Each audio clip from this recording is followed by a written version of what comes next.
What's going on, guys? Welcome back to the channel. I have a really interesting video today. It's about complex trauma. And I think a lot of us have some that we're dealing with, have dealt with, or know someone that has or is dealing with it. And this video is a real good video to explain the complexities of trauma and what it takes really to heal it. So I wanted to share this video. I'm going to be sharing my own aspects and my own experiences with helping people with trauma. And enjoy the video. There's a lot of good stuff. Stick to the end. I think the last part is really one of the most important parts to healing trauma. So let's go into the just kind of the very basics of healing. Yeah. No, I think that's good. Yeah, I don't want to be like, we've had some of the experience, we've had some of that. So yeah, I want to get into a part of, how does one locate their complex trauma so they can begin to heal it, if it's possible. Yeah.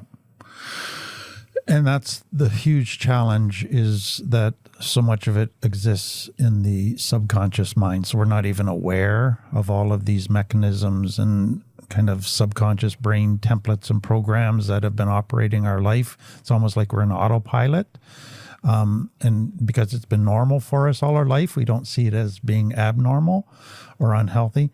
And so that's where taking a program or watching videos where you begin to grow in self-awareness, to understand trauma, to understand the different characteristics of trauma. So we talk about 60 different characteristics, the patterns in your emotions, the patterns in your thinking, the patterns in your behavior, in your relationships. And once you begin to grow in self-awareness. I really like what Tim is saying here. Have you ever ran into those people that say, I don't need therapy, I can fix myself, I can heal myself, something ridiculous like that? Well, when it comes to healing your complex trauma or highly disturbing memories, you got to pull them out of your subconscious mind. And so how do you do that, right? How do they get there? Well, it's a defense mechanism, and it happened probably when you were younger and extremely traumatized. And your mind utilizes that to protect you from whatever painful experience you went through. And this is only supposed to be a temporary fix, and we're supposed to deal with it, but a lot of people suppress it and we live with it for years. And in order for us to heal, we need to be aware of it and understand it and acknowledge the trauma and get it out of our blind side. Then you go, oh, wow, okay, now I'm starting to see it. But then that goes, okay, now I know what unhealthy is. Right. Now I can define it. What's healthy? I don't know what healthy. And that's where we talk about healing from complex trauma requires reparenting. You need. Look, we know parents aren't perfect.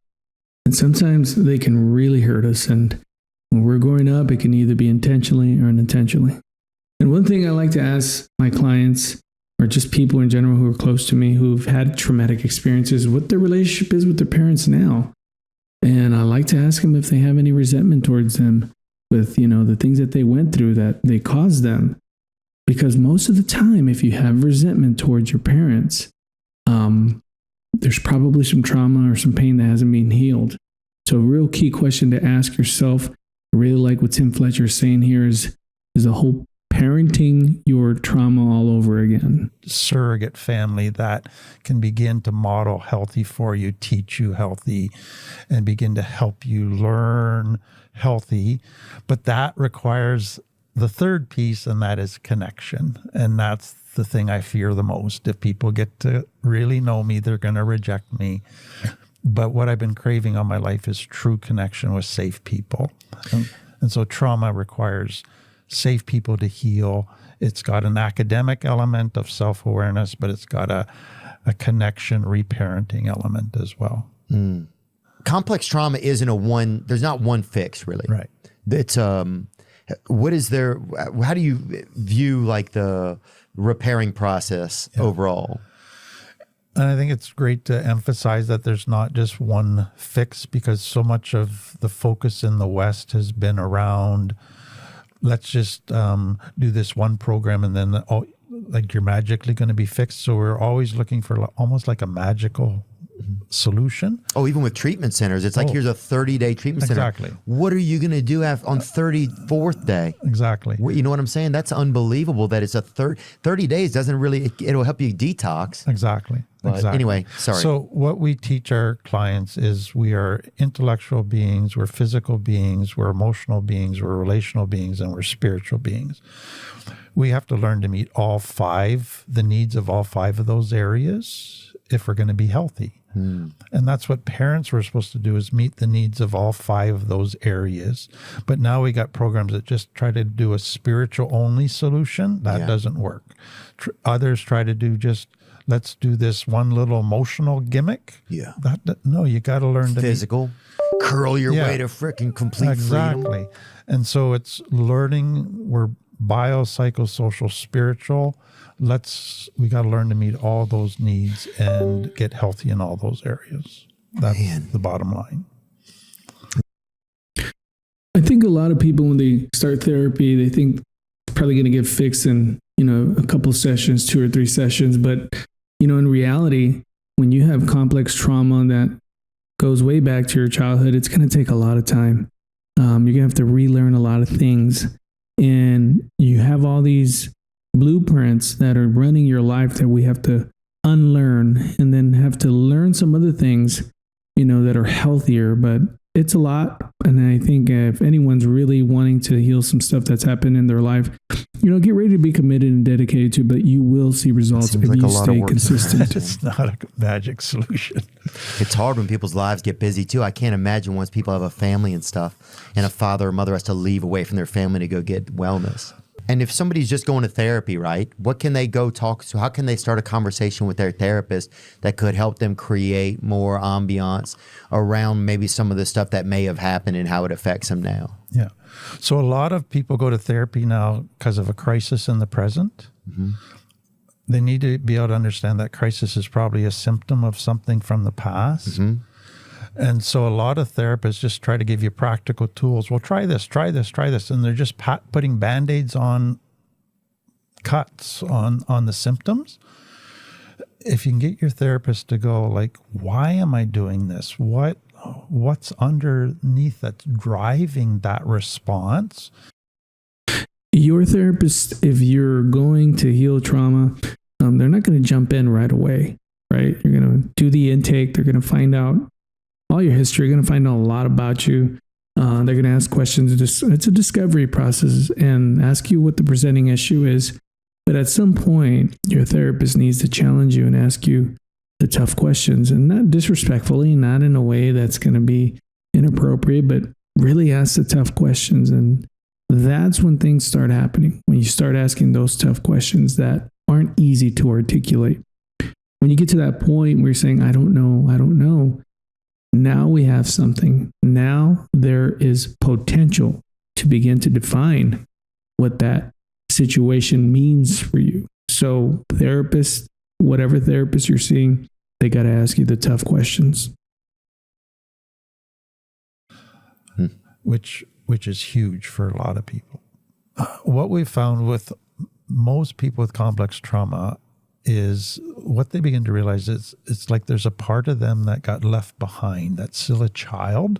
So some refer to it as like their inner child, but the little boy that's still down there. And some have a whole bunch of little boys that are different ages and different. Well, that person is a politician. Exactly. But anyways, what they've realized is there's a part of them that kind of hates that little boy and wishes you shut up and quit bugging them and grow up and all of that. Kind of treats them like they were treated, and they have to learn to love and nurture that little boy. Okay. Because that's part of them. And just welcome them, make space for them, be curious, what's going on? Why are you upset? Like, I'm not going to judge you, just help me understand, and then help them process through it, because nobody helped them process through it. And eventually that little boy can heal. So an interesting thing that I use with my clients, and whenever they're reacting, and I like to ask them, is that the way you'd like to react to that stimulus or to that situation? And say no. I like to ask them, well, who do you think is in control? Is it the adult you, or is it that hurt you that we've discovered that you've acknowledged that in certain situations, you do feel a lot stronger emotion reaction due to that pain in the past. And a lot of times they'll say it's probably the inner child in me.